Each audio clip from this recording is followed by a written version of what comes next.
ഞങ്ങളൊന്ന് അശ്വിനെ വിളിക്കട്ടെ. വിളിച്ചു വിളിക്കട്ടെ. എനിക്ക് പറയുന്നത് അല്ല, മിയയുടെ കുക്കിംഗ് വിശേഷം ഞങ്ങൾ ചോദിക്കത്തുള്ളൂ. പിന്നെ അല്ലാതെ അതിൽ കൂടുതലൊന്നും ചോദിക്കല. 3 പ്രാവശ്യം ഇങ്ങനെ വിളിക്കണമെന്ന് ഞങ്ങൾക്കൊന്ന് വിളിച്ചു തരാമോ? ഫോൺ ചെയ്യുമ്പോ പുള്ളി ഏത് വിഭവമാണോ പറയാ? അപ്പൊ അതിനു വേണ്ടി ഉണ്ടാക്കിയല്ല. അല്ല, എന്തൊക്കെയോ ഉണ്ടാക്കിയത്. പുള്ളി പറയട്ടെ. ഓക്കെ, വിളിക്കാം അല്ലേ? വിളിക്കും. പിന്നെ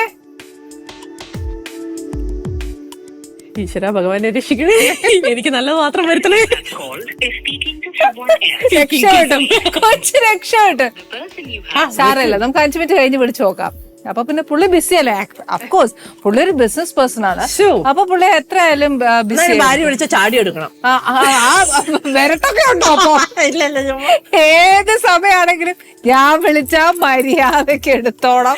ഇല്ല, ആക്ച്വലി പുള്ളിയാണ് എന്നെ വിളിക്കുമ്പോഴൊക്കെ ഞാൻ ഫോൺ പലപ്പോഴും ഞാൻ അതേ തിരിച്ചു വിളിക്കും. പേടിപ്പിച്ച ഗുണമുണ്ട് കേട്ടോ. ഹലോ, ദേ ഇവിടെ ആനി ചേച്ചിക്ക് എന്തൊക്കെയോ സംശയങ്ങൾ ചോദിക്കാനുണ്ടെന്ന്. ഞാൻ കൊടുക്കാം. ഹലോ, ദീർഘശ്വാസം കൊടുന്നു. ഹലോ, നമസ്തേ. നമസ്കാരം. ഇവിടെ മിയ ഒരുപാട് വിശേഷങ്ങളൊക്കെ പറഞ്ഞു.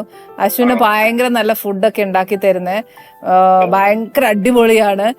എപ്പോഴും പറയും ഇന്നത് തന്നെ ഉണ്ടാക്കി തരണമെന്നൊക്കെ പറയുന്നത്. നേരാന്നോ? അടിപൊളി കുക്കാന്നോ? ഇത് ഞാൻ ഫോൺ ചെയ്യുമെന്നും ഇന്നതുപോലെയൊക്കെ പറയണമെന്നുള്ള പറഞ്ഞ ഏർപ്പാടാക്കിയേച്ചാന്നോ പോന്നേ? നേരത്തെ പറഞ്ഞില്ലായിരുന്നു, അല്ല പറഞ്ഞു വെച്ചിട്ടുണ്ടായിരുന്നു. മിയ അല്ല, ഞങ്ങളെ ആരെങ്കിലും ഒക്കെ ചോദിച്ചാൽ നല്ലത് പറയണമെന്ന് ഞാൻ പറഞ്ഞിട്ടുള്ളൂ. അതാണ് ഞാൻ സത്യം പറഞ്ഞ ചുമ്മാട്ടോ. മിയയുടെ പരദൂഷണം കേൾക്കാനോ കുറ്റം പറയാനോ ഒന്നും അല്ല വിളിച്ചേ. ഫാമിലി ആയിട്ട് വരേണ്ട ഒരു ഷോയില് അശ്വിനെ കണ്ടില്ല, അതുകൊണ്ട് മാത്രം ഒന്ന് വിളിച്ച് ക്ഷേമം അന്വേഷിച്ചതേ ഉള്ളൂ. അടുത്ത പ്രാവശ്യം വരുമ്പോ വരണേ, ഡെഫിനറ്റ്ലി. അതായത് പിന്നെ ഞങ്ങൾ കുറച്ച് വഴക്കൊക്കെ കൊടുത്തു. നിങ്ങളുടെ കല്യാണത്തിന് ഞങ്ങളെ വിളിച്ചിട്ടില്ല അന്നൊക്കെ പറഞ്ഞു. കോവിഡിന്റെ പേരിലൊക്കെ ഒരുപാട് എക്സ്ക്യൂസ് പറഞ്ഞു. പക്ഷെ ഞങ്ങൾ അതിലൊന്നും പരാതി, 2 അടിയും കൂടെ കൊടുത്തിട്ടുണ്ട് ഭാര്യയ്ക്ക്. അതെ, അയ്യോ സത്യം പറഞ്ഞു. നീ കുറച്ചുകൂടെ ഞാൻ വർത്താനം പറഞ്ഞതല്ല, എല്ലാം സത്യം പുറത്തു വരുമെന്ന്. അതുകൊണ്ടല്ലേ ഞാൻ കൊണ്ടുവരാത്തത്.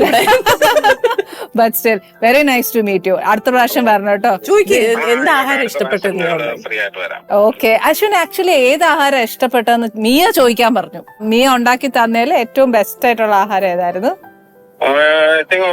പനീർ നല്ലായിരുന്നോ? പക്ഷെ മിയ പറഞ്ഞത് ഇവിടെ വേറെ ഏതാണ്ടാ, ഒരു ചിക്കൻ കറിയുടെ കഥ എവിടെ പറഞ്ഞപ്പോ ഞാൻ വെജാ പറഞ്ഞത്.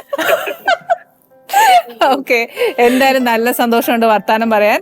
അടുത്ത പ്രാവശ്യം ഷോയിലേക്ക് വരണം കേട്ടോ. മോനെയും കൂടെ കൊണ്ടുവരണേ. Okay, thank you.